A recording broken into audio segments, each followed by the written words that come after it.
Assalamualaikum warahmatullahi wabarakatuh. Perkenalkan, saya Rina Suryani Tias, CGP Angkatan 11 dari Kabupaten Jombang. Di sini saya akan melakukan diseminasi modul 1.4 berkaitan dengan budaya positif.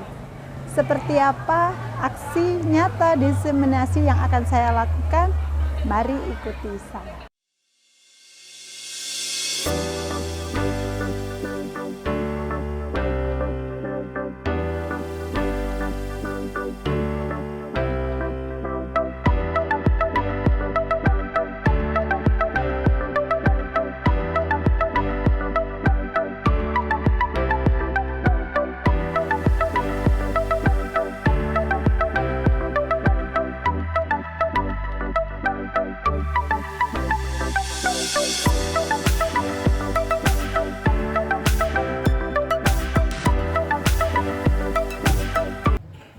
Assalamualaikum warahmatullahi wabarakatuh. A'udzubillahi minasyaitonir rajim. Bismillahirrahmanirrahim. Alhamdulillahirabbil alamin. Alhamdulillahirabbil alamin. Wassalatu wassalamu ala sayyidina wa maulana Muhammadin wa ala alihi washabihi ajma'in. La haula wala quwwata illa billahil aliyyil azim. Ibu, bapak, guru ingkang mulya khusus Bunda Wakil Akademis, Bu Rina, penyaji materi budaya positif. Marilah kita bersama-sama menyatakan bersyukur dengan kata Alhamdulillahirabbil alamin. Alhamdulillahirabbil alamin. Atas izin Allah kita hadirkan bersemoga dalam rangka untuk melaksanakan kegiatan aksi nyata. Semoga kegiatan ini membawa keberkahan maslahat untuk kita semua. Lumebel kepada anak didik kita. Amin ya rabbal alamin. Salam-salam. Allahumma sholli ala sayyidina Muhammad. Mufti kunjuk umat yang masuk dalam kanjeng Muhammad sallallahu alaihi wasallam. Monggo tiga, monggo kegiatan pada siang hari ini kita buka dengan bacaan surat Al-Fatihah dengan harapan sekali lagi semoga membawa keberkahan kemaslahatan untuk kita semua. Amin. Allah hadinya di dunia dan surga Allah Ta'ala. Assalamualaikum Rasulullah sallallahu alaihi wasallam. Shallallahul Fatihah. Bismillah.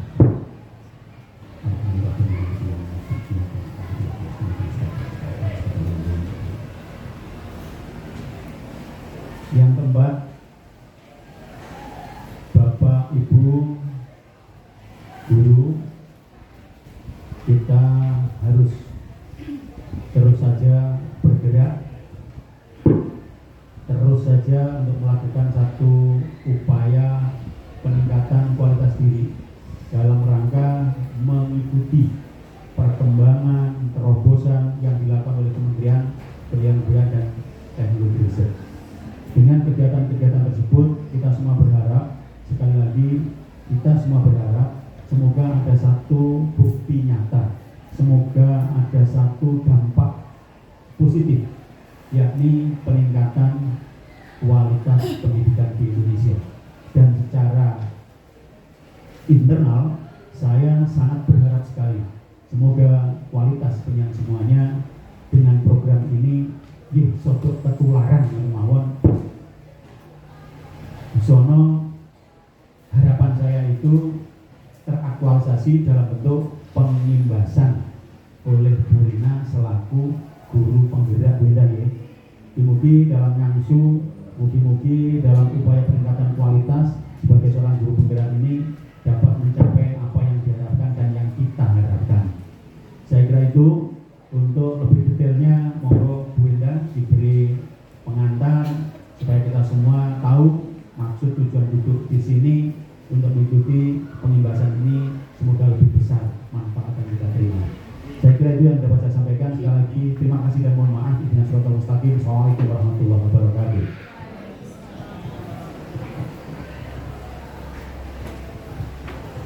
Terima kasih. Assalamualaikum warahmatullahi wabarakatuh. Kami mengucapkan terima kasih kepada Ibu Bapak Guru yang sudah hadir di tempat ini. Jadi ini kegiatan diseminasi ini adalah salah satu dari tahapan-tahapan yang harus dilalui oleh seorang calon guru penggerak ya. Jadi Bu Rina ini statusnya masih CGP, calon guru penggerak, di mana CGP ini Bapak Ibu mengikuti pendidikan guru penggerak ini selama 6 bulan, mulai bulan Juni ya, mulai bulan Juni ya. Jadi selama 6 bulan yang dipelajari adalah 3 modul Bapak Ibu ya. Jadi ada modul 1, modul 2, modul 3. Modul 1 itu tentang paradigma dan visi guru penggerak. Modul 2 itu tentang praktik pembelajaran yang berpihak pada murid. Modul yang ketiga adalah pemimpin pembelajaran dalam pengembangan sekolah. Nah, ini yang modul 3 yang memang disiapkan untuk kompetensinya pemimpin pembelajaran. Nah, Bu Rina sekarang ini masih pada modul 1, di mana modul 1 itu terbagi menjadi 4, modul 1.1 sampai modul 1.4. Nah, ini adalah modul 1.4 tentang budaya positif. Nah, di dalam setiap modul Bapak Ibu, seorang guru penggerak itu alurnya mengikuti pendidikan itu adalah alur merdeka. Singkatan dari merdeka. M-nya itu mulai dari diri, di mana guru penggerak refleksi diri sebelum menerima materi. Kemudian E-nya eksplorasi konsep. Kemudian R-nya ruang kolaborasi, di mana melakukan kolaborasi dengan guru penggerak lain di Google Meet. Kemudian D-nya demonstrasi kontekstual, merencanakan aksi nyata yang akan dilakukan. Kemudian koneksi antar materi, mengaitkan materi satu dengan yang lain. Dan yang terakhir adalah A-nya aksi nyata.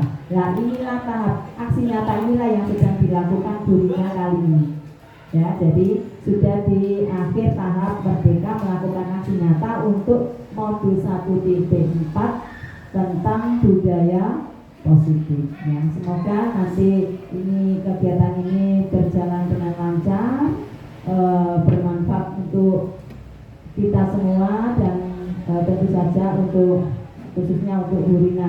Semoga pendidikan guru penggerak yang dilalui berjalan dengan lancar dan membawa manfaat untuk sekolah kita sehingga ikut bergerak dan menggerak. Nyata nih Bapak Ibu, ini sudah pengantar dari saya. Waktu selanjutnya saya serahkan sepenuhnya kepada Bu Rina sebagai narasumber. Saya akhiri, wassalamualaikum warahmatullahi wabarakatuh.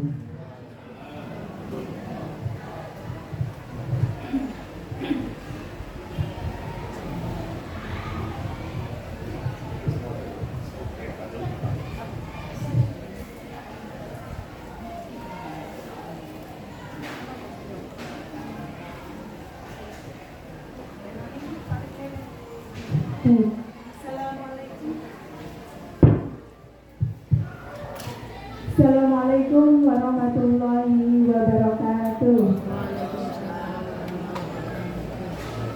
Saya ucapkan terima kasih kepada Bapak Kurniadi selaku Kepala SMPN Jombang, kemudian pada Bu Indah selaku Wakil Kurikulum yang telah tentunya membersamai kita semua.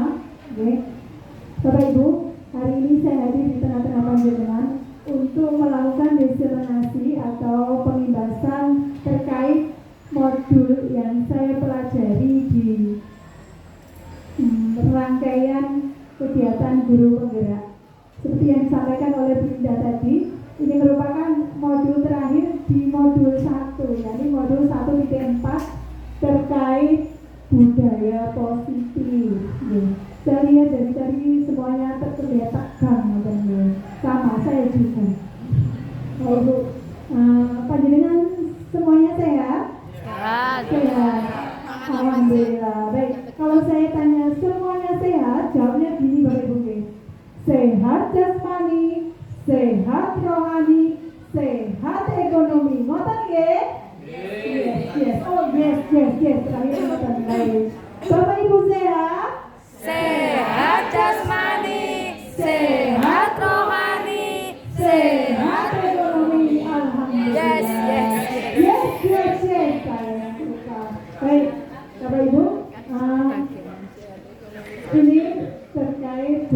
positif. Apa sih budaya positif ini?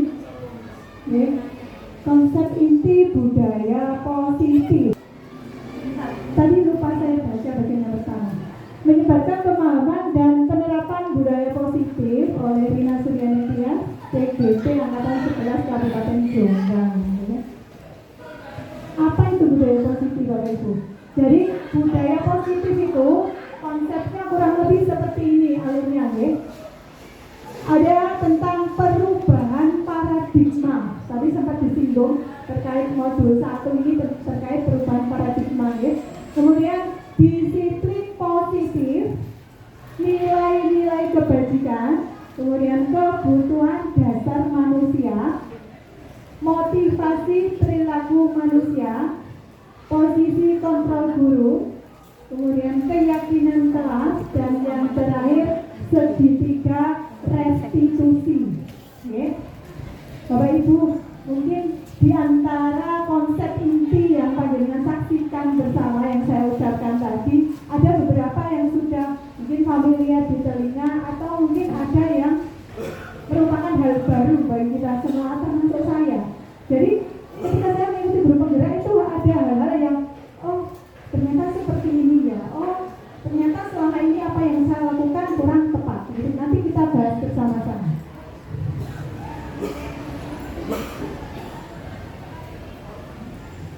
Nah, ini terkait perubahan paradigma, ya.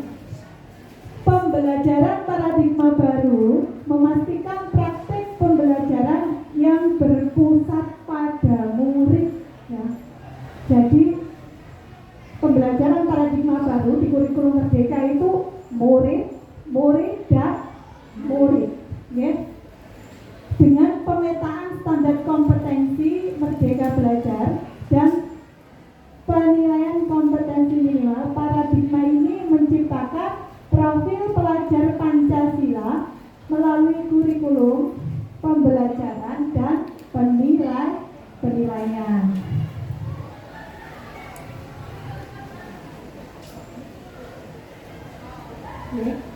Ini ada miskonsepsi tentang teori kontrol. Miskonsepsi itu apa, Bapak Ibu? Salah konsep. Justru bahasa Inggris. Miskonsepsi, salah konsep. Nah, miskonsepsi yang selama ini terjadi itu begini, ya, tentang terkait yang pertama ini ilusi guru mengontrol murid.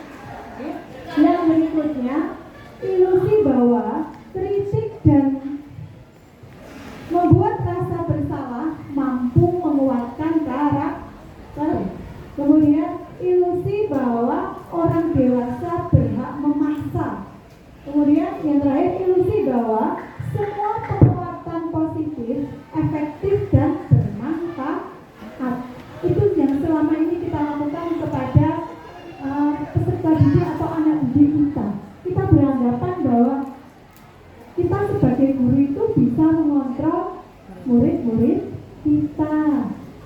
Kemudian dengan kita memberikan kritik dan membuat rasa bersalah itu mampu menguatkan karakter. Okay?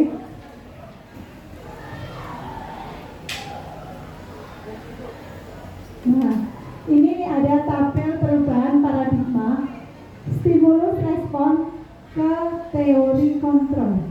Okay? Stimulus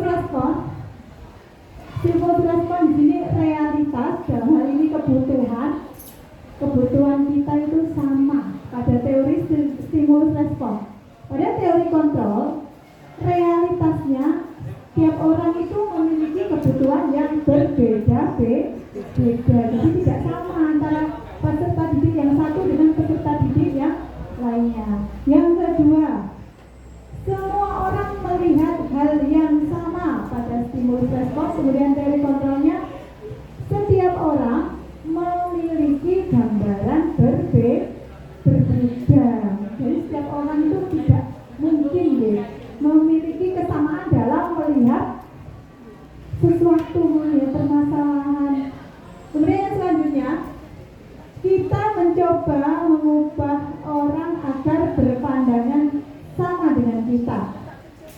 Pada teori kontrol, kita berusaha memahami pandangan orang lain tentang dunia. Okay. Kemudian selanjutnya, perilaku buruk dilihat sebagai suatu kesalahan. Pada teori kontrol, semua perilaku memiliki tujuan. Jadi entah perilaku apapun seperti itu yang kita lakukan maupun anak didik kita lakukan itu pasti memiliki tujuan. Yang berikutnya, orang lain bisa mengontrol saya. Pada teori kontrol, hanya Anda yang bisa mengontrol diri Anda, orang lain tidak bisa. Kemudian selanjutnya, saya bisa mengontrol orang lain. Teori kontrol, Anda tidak bisa mengontrol orang lain. Kemudian selanjutnya, pemaksaan ada pada saat rujukan gagal. Okay. Kolaborasi dan konsensus menciptakan pilihan-pilihan baru. Yang terakhir, model berpikir menang atau kalah. Pada teori kontrol, model berpikir menang. Betul nggih? Ini kurang lebih perubahan paradigma stimulus respon ke teori kontrol.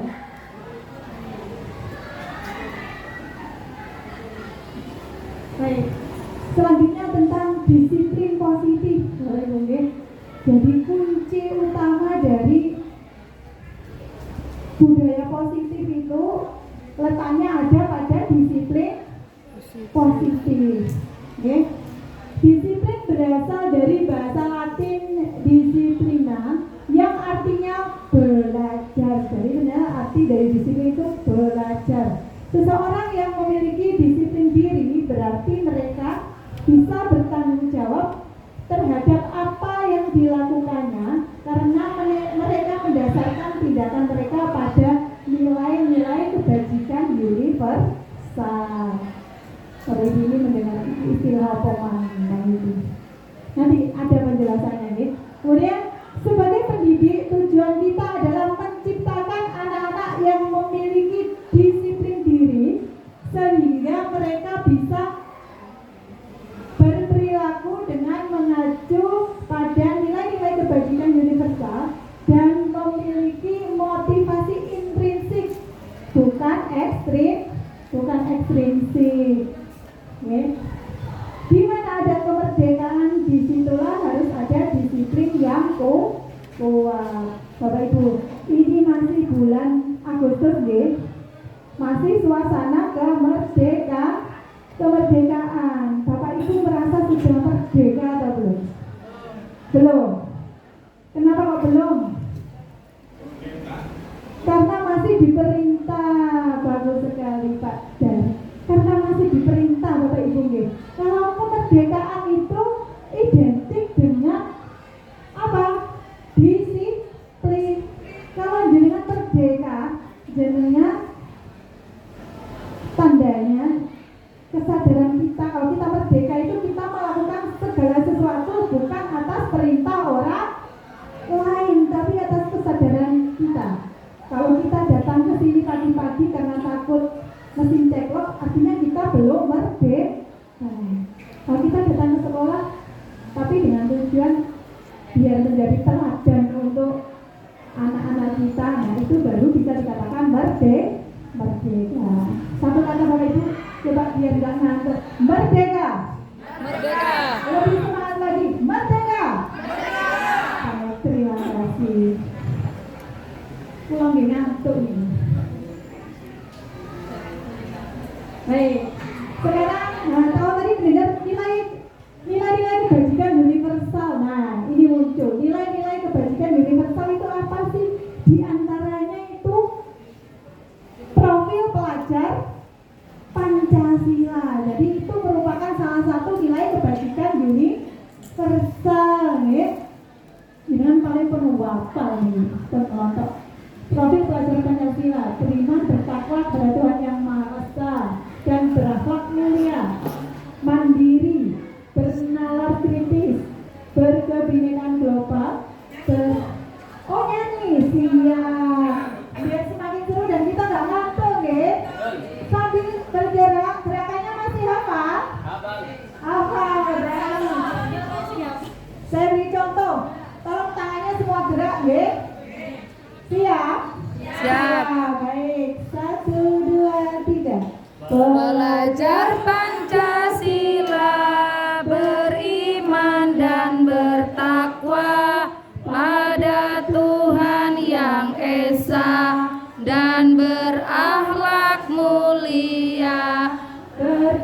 semua.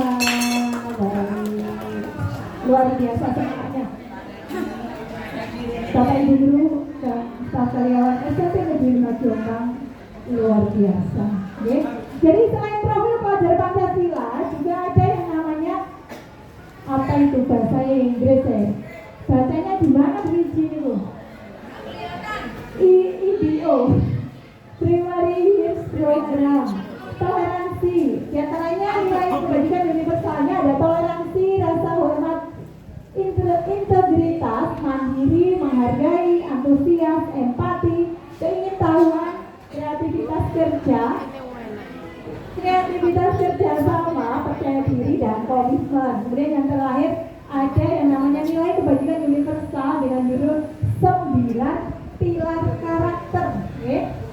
Cinta Tuhan dan segenap ciptaannya, kemandirian dan tanggung jawab, kejujuran atau amanah, diplomatis, hormat, dan santun dermawan, suka menolong dan gotong royong, percaya diri, kreatif dan pekerja keras, kepemimpinan dan keadilan, baik dan rendah hati, toleransi, kedamaian dan kesatuan. Jadi ini kurang lebih nilai-nilai kebajikan universal yang harus selalu kita junjung, kita terapkan di setiap kegiatan di dalam kelas atau di lingkungan masyarakat ini.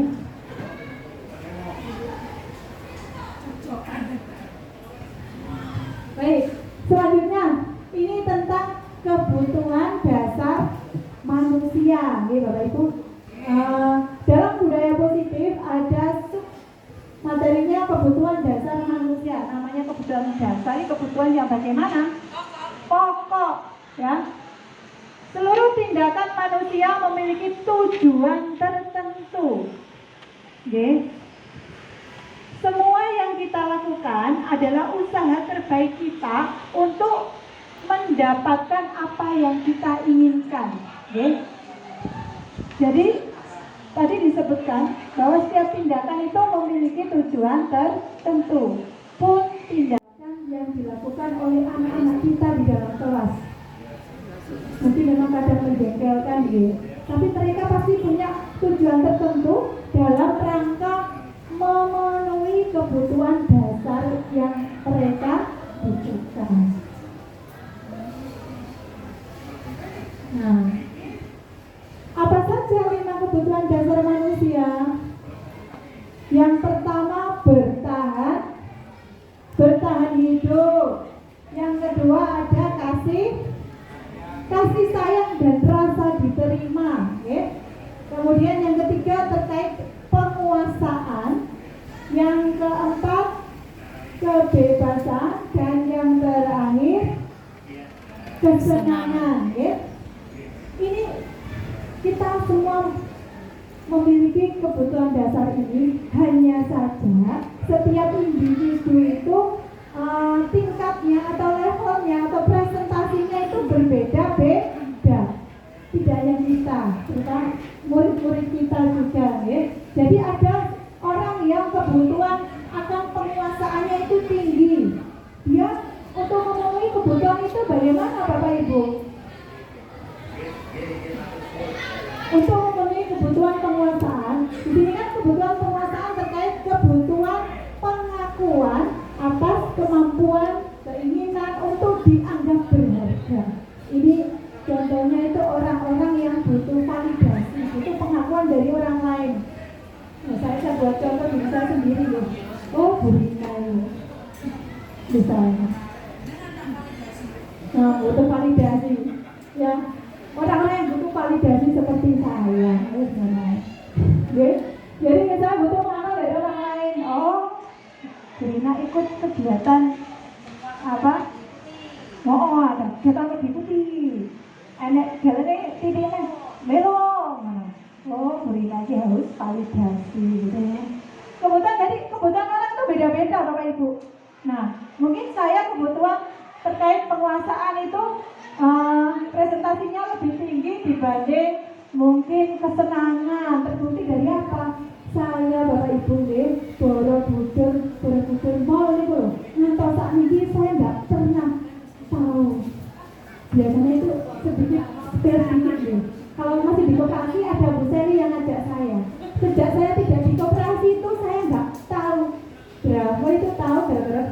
dari Borobudur sampai saat ini belum pernah saya mengerjakan lagi di sana. Karena apa? Karena kebutuhan akan kesenangan di diri Bu Rina itu sedikit ya. Bu Rina itu tipe anak rumahan ya penderitanya. Curhat. Kalau ibu sama, anak-anak didik kita juga begitu. Mereka memiliki kebutuhan dasar sebagai manusia. Kalau dia kebutuhan dasar, misalnya, ada misalnya contoh lainnya, kasih sayang dan rasa diterima. Itu kok tidak dia dapatkan di rumah, maka dia akan mungkin mencarinya di sekolah. Nonton nggih? Kebutuhan kasih sayang dan rasa diterima itu apa saja sih? Kebutuhan akan hubungan dan koneksi sosial, memberi dan menerima kasih sayang dan kebutuhan untuk merasa menjadi bagian dari suatu kelompok. Itu kebutuhan kasih sayang dan rasa diterima. Oke. Kemudian kebebasan. Apa sih kebutuhan kebebasan itu? Kebutuhan akan pilihan, kebutuhan akan kemandirian otonomi, memiliki pilihan dan mampu mengendalikan arah hidup seseorang. Kalau seorang anak kok tidak dapat kebutuhan akan kebebasan di dalam kelas, maka yang dia lakukan apa? Ketika di luar kelas, dia berusaha untuk misalnya kalau contohnya itu anak-anak yang berusaha untuk misalnya nyetir kancane, boleh geng-gengan, bully kancane. Nah, itu mereka sedang memenuhi kebutuhan akan apa? Kebebasan. Karena dia tidak mendapatkan itu mungkin di dalam kelas atau di lingkungan rumahnya. Nah, sekarang kita lanjut.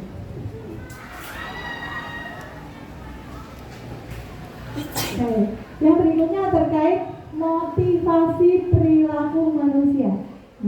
Ini masih ada hubungannya dengan tadi, bahwa setiap tindakan, setiap perilaku, setiap apa yang dilakukan oleh individu itu ada motivasi di baliknya, ada dorongan untuk melakukan hal itu. Apa yang pertama motivasi perilaku manusia? Yang pertama yakni untuk menghindari ketidaknyamanan atau hukuman. Ini merupakan motivasi perilaku manusia terendah. Motivasi terendah itu apa? Karena takut dihukum, karena tidak nyaman. Itu motivasi terendah. Jadi kalau misalnya saya datang ke sekolah, karena tepat waktu, karena takut gaji saya dipotong, itu artinya saya motivasi saya itu sangat rendah, begitu Bapak Ibu. Sama halnya, misalnya anak-anak didik kita ketika di kelas, kok dia melakukan segala sesuatu, tapi motivasi yang ada di baliknya itu karena takut dihukum, karena merasa tidak nyaman, maka motivasi itu adalah motivasi terendah. Nah, yang kedua, motivasi perilaku manusia yakni untuk mendapatkan imbalan atau penghargaan dari orang lain.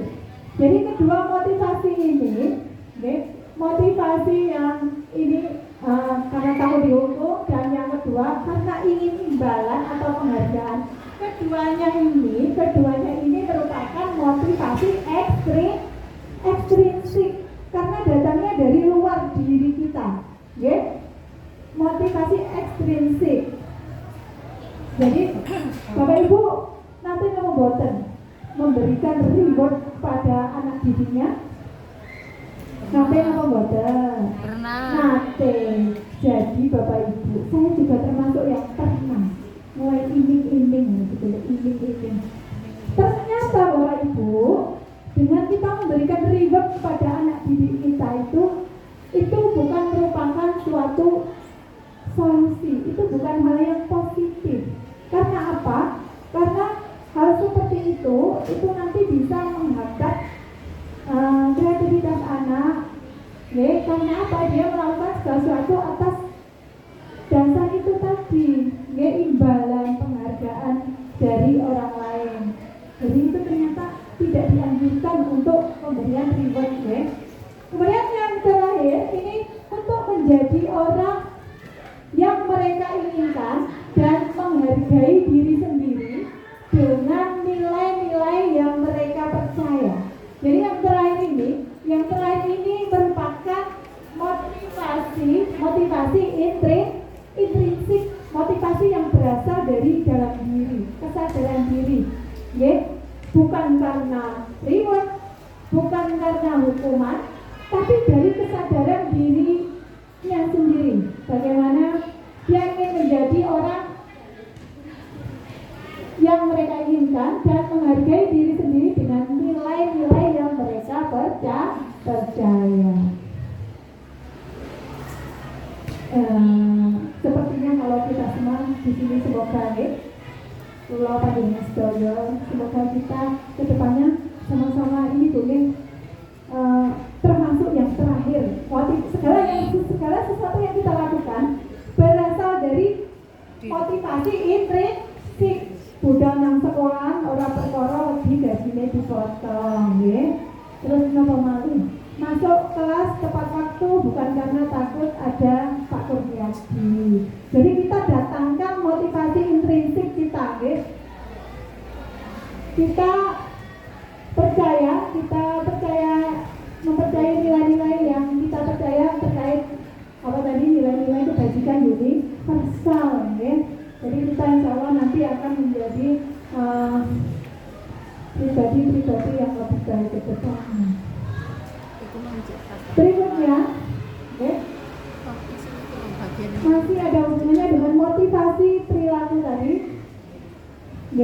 Di sini ada hukuman, konsekuensi, dan restitusi. Di antara tiga hal ini, Bapak Ibu, yang menurut panjenengan masih merupakan sesuatu hal baru yang mana, Bapak Ibu? Restitusi. Baik, Bapak Ibu, saya mengenal kata restitusi itu juga ketika ikut guru penggerak. Saya nggak tahu restitusi itu apa. Ya, kenapa Bu? Ganti rugi. Nah, kita lihat di sini nanti apa restitusi dalam versi guru penggerak sini. Yang pertama hukuman, Bapak Ibu, ya. Kalau hukuman kalau kita ada peserta didik yang melakukan pelanggaran terhadap tata tertib, itu kita cenderung melakukan hukuman. Hukuman itu sifatnya tidak terencana, tiba-tiba, ya. Murid tidak tahu yang akan terjadi atau tidak dilibatkan, ya. Bersifat satu arah, berupa hukuman fisik atau psikis, ya. Kemudian yang berikutnya levelnya yang kalau hukuman itu ya kurang seperti itu. Yang kedua konsekuensi. Kalau konsekuensi di sini terencana atau disepakati sesuai peraturan. Jadi sudah ada di tata tertibnya, misalnya yang sudah dibenarkan itu tata tertib SMP Negeri 5 Jombang, ya. Anak-anak sudah tahu. Kemudian konsekuensinya juga sudah ditulis di situ. Nah itu masuk kategori 2, ya. Terencana, disepakati sesuai peraturan, tetap membuat murid kurang nyaman. Sikap guru selalu memonitor murid. Kemudian yang terakhir restitusi. Nah, Bapak Ibu, restitusi di sini proses menciptakan kondisi bagi murid untuk memperbaiki kesalahannya. Ya. Proses ini terjadi kolaboratif yang mengajarkan murid untuk mencari solusinya sendiri. Seperti apa sih proses restitusi? Nanti ada penjelasannya juga. Kita lanjut. Nah, ini ada istilah baru lagi. 5 posisi kontrol guru.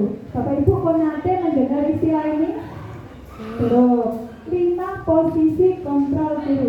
Jadi Bapak Ibu, saya pun sama, saya mendengar ini juga ketika mengikuti pendidikan ini. Jadi kita sebagai guru itu memiliki 5 posisi kontrol, ya. Yang pertama sebagai penghukum, ya. Yang kedua sebagai pembuat rasa bersalah, ya. Kemudian yang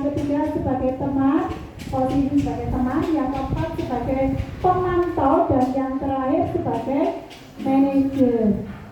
Ketika mempelajari ini Bapak Ibu, saya membaca modulnya itu saya merasa tersindir sendiri. Ya, biasanya tak lakukan dan ternyata itu kurang tepat, jadi yang paling ini buruk itu posisi sebagai pendukung dan pembuat rasa bersalah. Kemudian yang kedua pada level 2 itu ada posisi sebagai teman dan pemantau.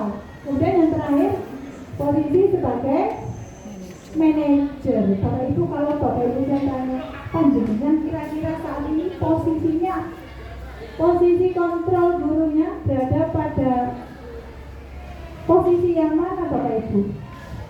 Sebenarnya bisa lebih dari satu. Kita itu kadang, saya sendiri ya, kadang itu ya yang mana pendukung, kadang ya membuat rasa bersalah, ya, kadang ya jadi kontrol. Tapi di sini kira-kira yang paling bagus itu yang mana Bapak Ibu? Sebagai teman. Kalau Pak Re, jadi posisi kontrolnya sebagai apa Pak Re? Teman. Oh, kita lihat apakah posisi tertinggi itu sebagai teman.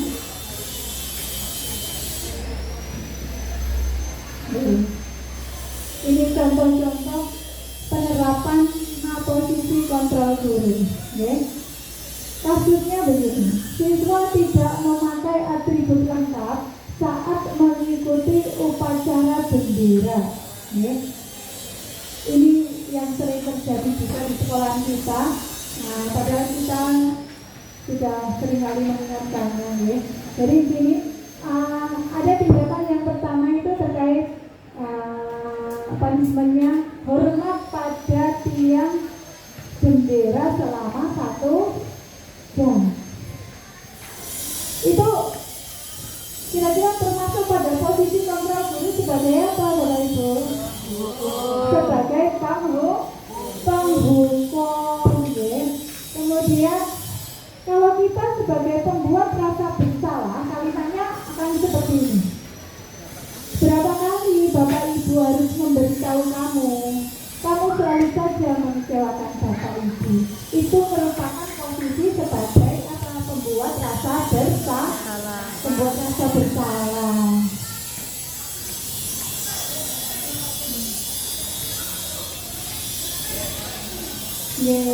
Di kasus yang sama, Bapak Ibu ya, sebagai teman, maka kita akan berbicara seperti ini. Ayo dong ikuti aturan sekolah, lakukan untuk Bapak Ibu sekali ini saja. Ya sudah, tidak apa-apa. Lain kali jangan berbuat seperti ini lagi. Itu kalau posisi kita sebagai teman. Kemudian yang berikutnya posisi sebagai pemantau. Kamu sudah melanggar peraturan sekolah. Kamu tahu konsekuensinya. Setelah upacara nanti kamu beli atributnya di koperasi dan jangan diulangi lagi ya. Itu posisi sebagai pemantau.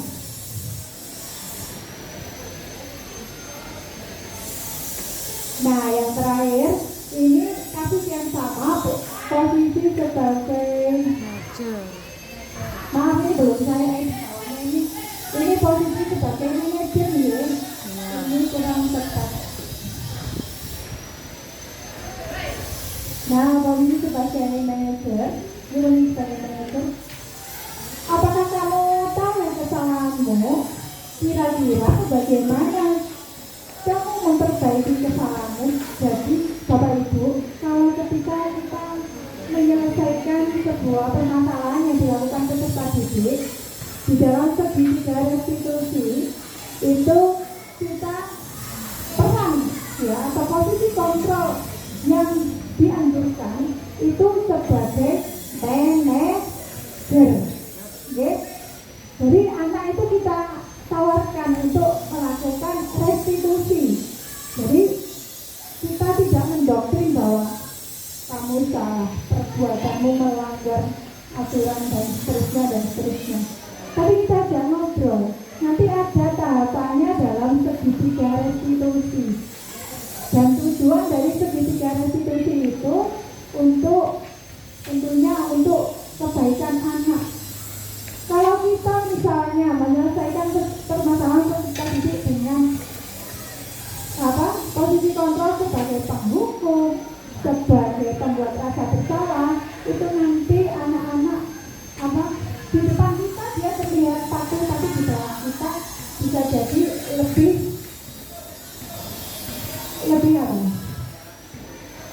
mungkin tidak memperbaiki kepribadiannya, itu akan memperburuk, begitu ya. Posisi kontrol apakah aku? Ya, ini contoh sebagai penghukum. Patuhi aturan saya atau awas? Ya, itu posisi kontrol sebagai penghukum, kurang lebih kalimat yang diucapkan seperti itu. Ini kalau pembuat rasa bersalah, gimana coba kalau orang tua kamu tahu kamu berbuat begini? Selanjutnya sebagai teman, ayo bantulah demi ibu.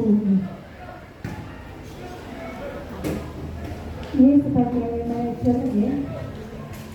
Apa rencana kamu untuk memperbaiki hal ini? Jadi kita libatkan anak-anak kita untuk menentukan bagaimana dia mencari solusi untuk menyelesaikan permasalahannya.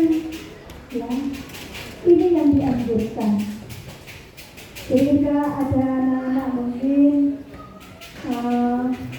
melakukan kesalahan, sebenarnya untuk tindak lanjut yang paling efektif ya, menurut paradigma baru di kurikulum Merdeka itu dengan melakukan segitiga restitusi, anak diajak diskusi.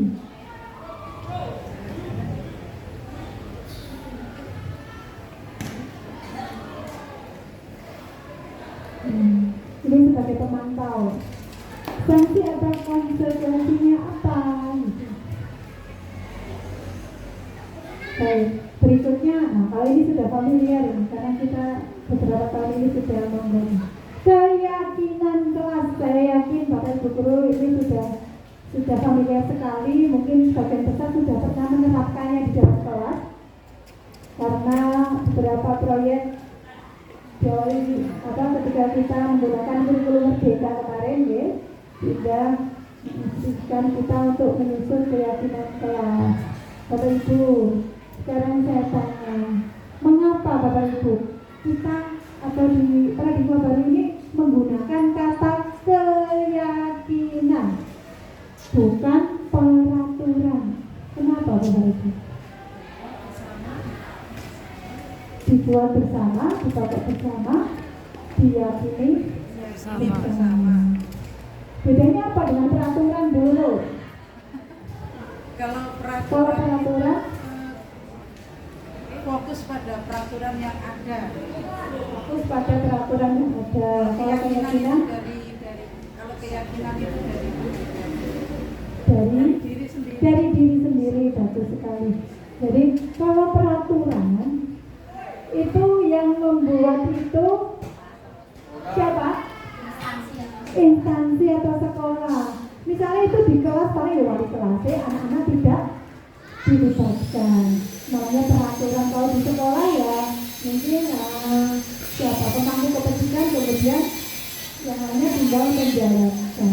Nah, di paradigma baru di kurikulum Merdeka ini, selain istilah keyakinan kelas, juga ada keyakinan sekolah. Oke.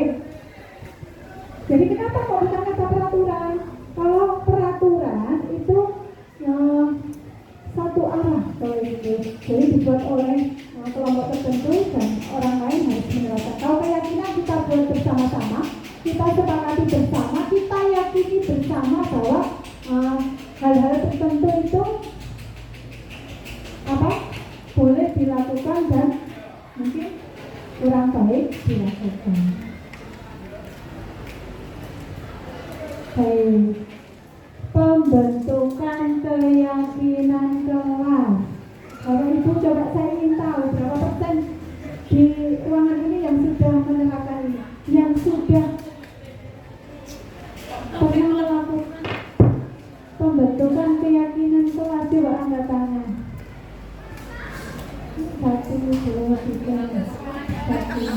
hampir semuanya.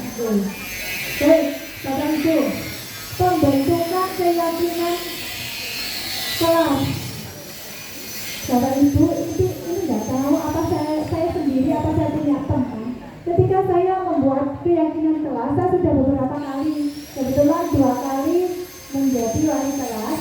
Tahun ini meskipun tidak menjadi wali kelas, tapi saya mengajar bahasa Indonesia, jadi saya membuat kesepakatan kelas bahwa saya ini kelas di kelasnya Bu Dina bahasa Indonesia, ini ada kesepakatannya dan itu tertuang dalam buku pelajaran di halaman depan dan kita sahkan dalam bentuk itu ya, tertulis, kita tanda tangani bersama.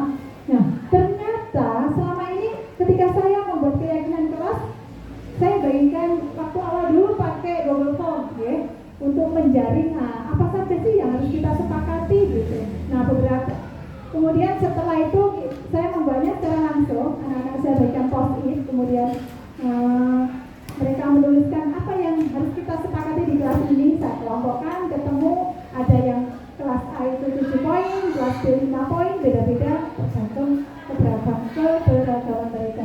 Ternyata Bapak Ibu, dalam menyusun keyakinan kelas ada apa ya? Ada rambu-rambunya, ngoten nggih. Kalau yang sederhana yang saya pahami kan hanya kita memperlihatkan ke anak-anak bahwa mari kita buat keyakinan kelas. Keyakinan kelas itu apa? Aturan dalam kelas yang memperbolehkan kita untuk apa yang boleh, apa yang tidak. Ternyata ada aturannya Bapak Ibu. Kalimatnya itu begini. Okay. Yang pertama, bersifat abstrak. Bersifat abstrak ya.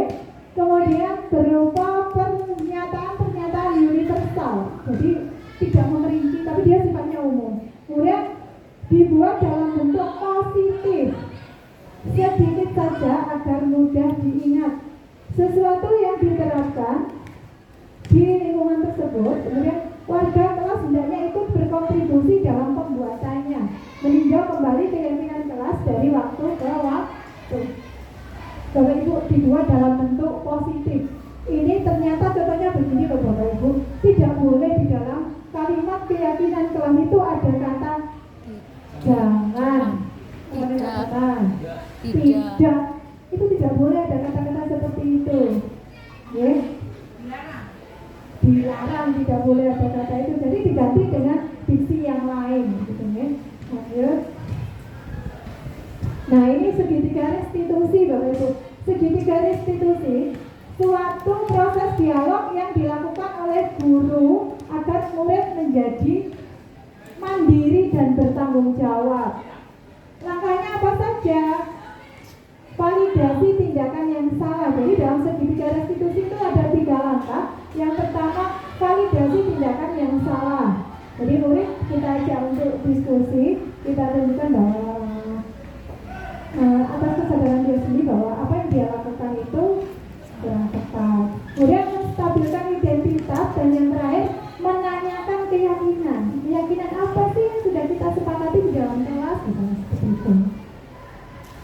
Selanjutnya, ini ya langkah awal, menstabilkan identitas berdasarkan prinsip membuat kesalahan adalah bagian dari pembelajaran. Okay. Kurang lebih kalimatnya seperti ini dalam kolaborasi segitiga restitusi. Berbuat salah itu tidak apa-apa. Tidak ada manusia yang sempurna. Saya juga pernah melakukan kesalahan seperti itu. Kemudian kita bisa menyelesaikan ini. Bapak Ibu tidak tertarik mencari siapa yang salah, tapi Bapak Ibu ingin mencari solusi dari permasalahan ini. Yang terakhir, kamu berhak merasa begitu. Ini contoh-contoh kalimat pada tahapan menstabilkan identitas. Selanjutnya, validasi tindakan yang salah. Ini berdasarkan prinsip setiap perilaku berupaya memenuhi suatu kebutuhan tertentu. Seperti apa kalimatnya? Kalimatnya, padahal kamu bisa melakukan yang lebih buruk dari ini ya. Kamu pasti punya alasan mengapa melakukan hal ini. dirimu sendiri karena kamu telah melindungi sesuatu yang penting buatmu. Kamu boleh mempertahankan sikap ini, tapi kamu harus menambahkan sikap yang baru. Itu contoh kalimatnya. Yang terakhir, terkait segitiga restitusi ada menanyakan keyakinan. Berdasarkan prinsip teori kontrol bahwa pada dasarnya kita termotivasi secara intrinsik. Apa yang kita percaya sebagai kelas atau keluarga, apa nilai-nilai umum yang kita telah sepakati, apa bayangan kita tentang kelas yang ideal, kamu mau jadi orang seperti apa, itu diantaranya dialog-dialog terkait tahap akhir segitiga restitusi, yakni menanyakan keyakinan.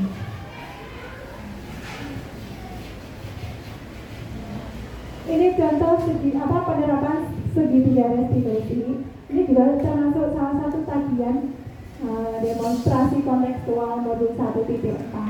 Ini menerapkan segitiga restitusi di sekolah dengan mengangkat 2 kasus. Untuk yang ini kemarin itu saya lihat anak ini termasuk rajin. Nah, beberapa minggu terakhir saya lihat ketika saya menyambut anak-anak di depan itu, dia termasuk barisan anak-anak yang terlambat.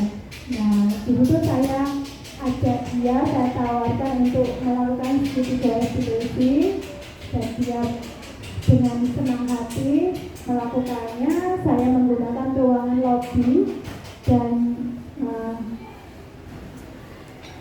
dia merasa lebih nyaman ketika penyelesaian masalah yang dia hadapi dengan segitiga restitusi dibanding dengan menerima hukuman. Jadi suaranya lebih tinggi. Ini sudah saya upload di konten YouTube saya. Kalau ingin tahu dialognya apa, bisa nanti menghubungi promosi dari itu. Selanjutnya,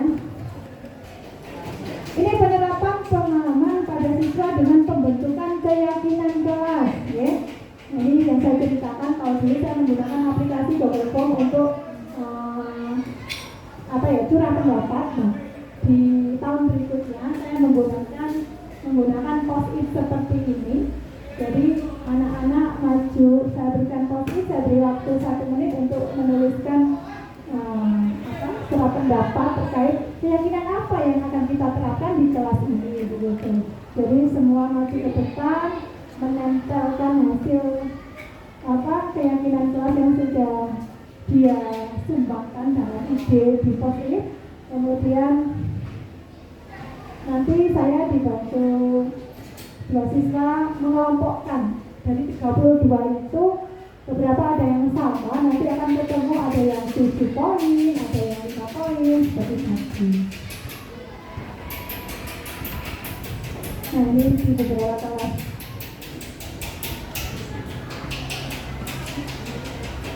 Baik, Bapak Ibu, ini yang jenengan tunggu-tunggu, penutup. Betul yang ditunggu-tunggu. Baik, Bapak Ibu, dalam penerapan disiplin positif, hendaknya guru memiliki standar kepribadian profesional dan sosial yang baik, di mana guru mampu merefleksi dirinya dalam posisi kontrol saat ini. Bagaimana perjalanan dirinya sebagai among, ya, kalau di prinsip pemikiran Ki Hajar Dewantara ini kata-kata among, ya, atau manajer yang menuntut murid-muridnya menjadi insan mandiri, merdeka dan bertanggung jawab. Ini merupakan standar nasional pendidikan kita. Jadi semoga kita semua, Bapak Ibu guru dan staf sekalian terus di SMP Negeri 5 Jombang ini dapat menerapkan, ya, diri kita merefleksikan sebagai among atau manajer untuk anak-anak didik kita.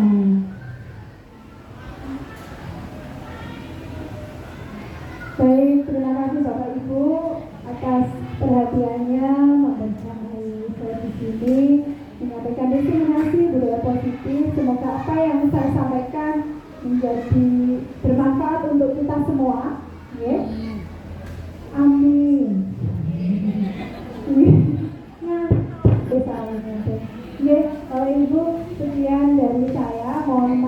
apabila ada kata yang kurang berkenan di hati, saya akhiri. Wassalamualaikum warahmatullahi wabarakatuh.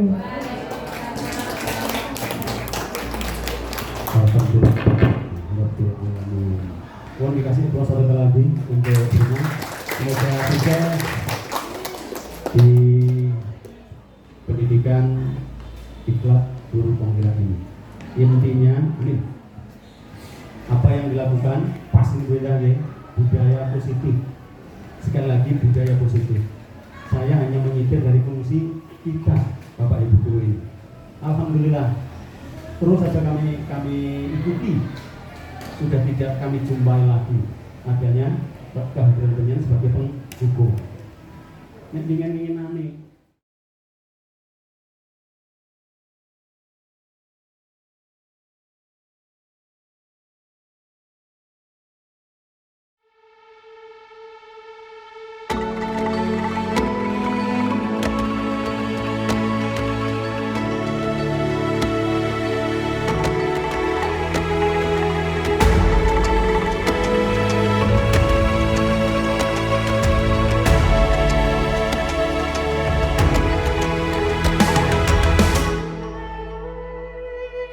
Ayo memilih apa yang kau suka. Merdeka belajar wujud yang nyata. Raih mimpimu juga cita-cita. Generasi emas Indonesia. Profil belajar Pancasila tanamkan di dalam dada. Profil belajar Pancasila, cerdas berkarakter itu kita.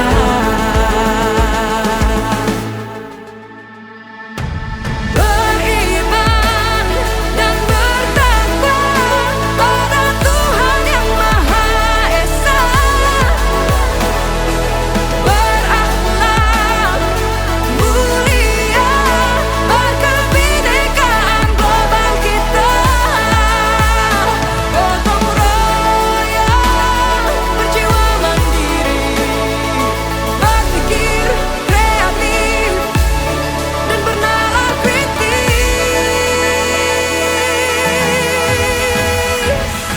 Perbedaan bukan suatu halangan untuk kita saling bergandeng tangan. Bhinneka Tunggal Ika, semboyan negeri kita yang harus kita jaga bersama. Profil belajar Pancasila tanamkan di dalam dada. Profil belajar Pancasila, cerdas berkarakter itu kita.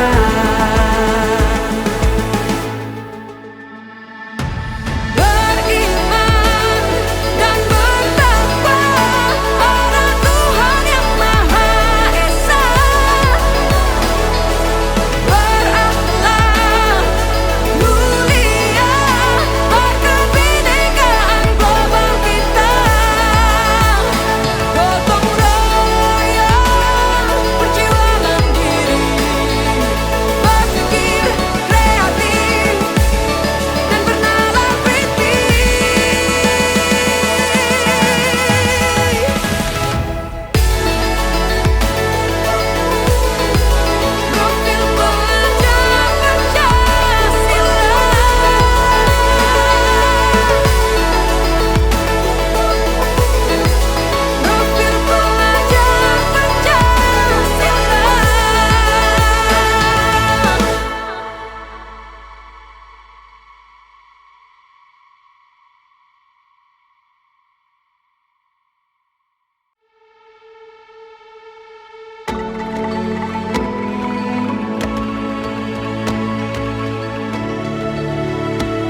Merdeka belajar wujud yang nyata.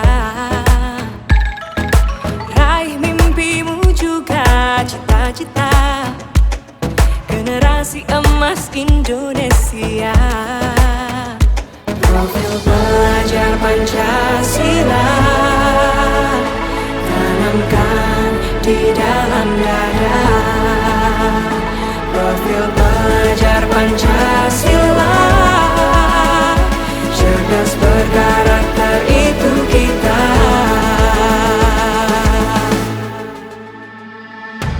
Beriman dan bertakwa pada Tuhan Yang Maha Esa. Berakhlak mulia, berkebinekaan global kita. Gotong royong, berjiwa mandiri, berpikir kreatif dan bernalar kritis.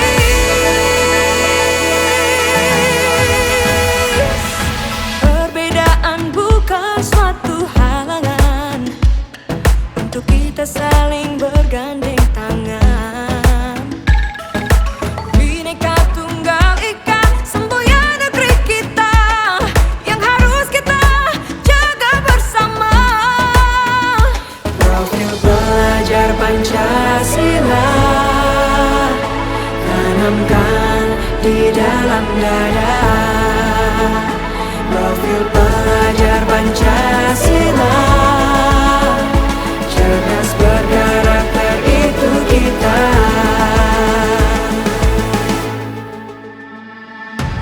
Beriman dan bertakwa pada Tuhan Yang Maha Esa.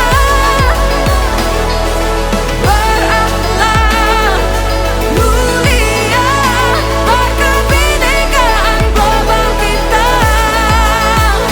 Gotong royong, berjiwa mandiri, berpikir kreatif dan bernalar kritis.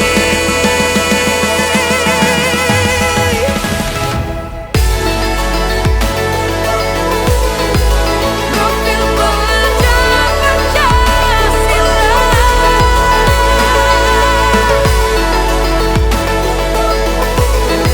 Profil pelajar Pancasila.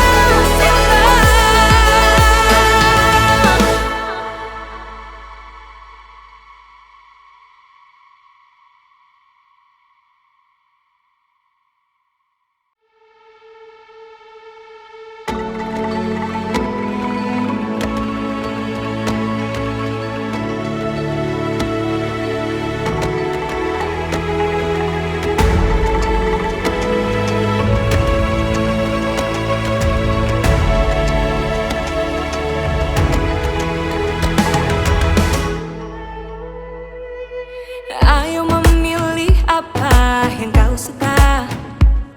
Merdeka belajar wujud yang nyata. Raih mimpimu juga cita-cita. Generasi emas Indonesia. Profil pelajar Pancasila tanamkan di dalam dada.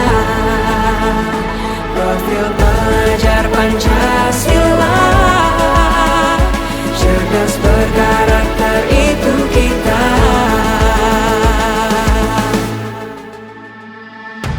Beriman dan bertakwa pada Tuhan Yang Maha Esa. Berakhlak mulia, berkebinekaan global kita. Gotong royong, berjiwa mandiri, berpikir kreatif dan bernalar kritis. Perbedaan bukan suatu halangan untuk kita saling bergandeng tangan. Bhinneka Tunggal Ika, semboyan negeri kita yang harus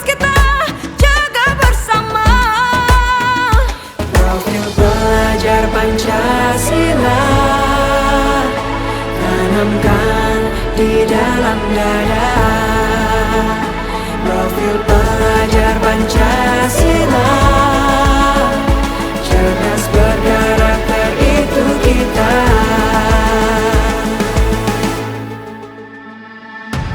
Beriman dan bertakwa pada Tuhan Yang Maha Esa, berakhlak mulia, berkebinekaan global kita. Gotong royong perjuangan diri, berpikir kreatif dan bernalar kritis.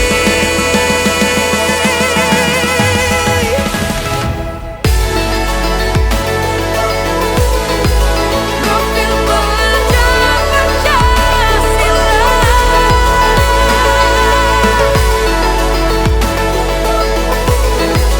profil pelajar Pancasila.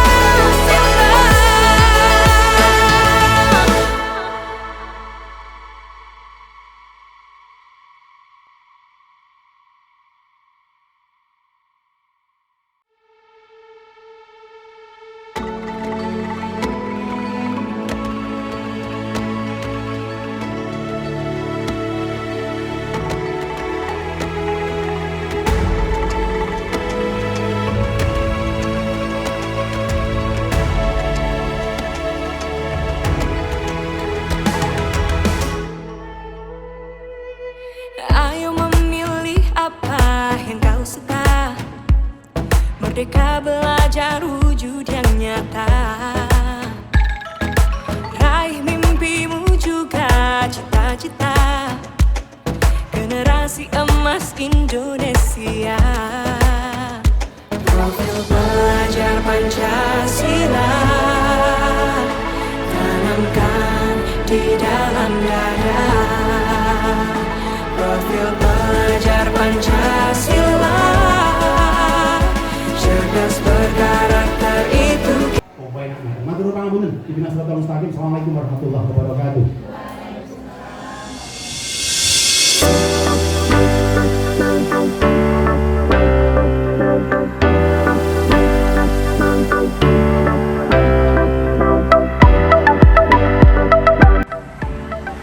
Itulah tadi apa yang telah saya lakukan bersama teman-teman saya di SMP Negeri 5 Jombang dalam rangka diseminasi atau pengimbasan terkait modul 1.4 budaya positif.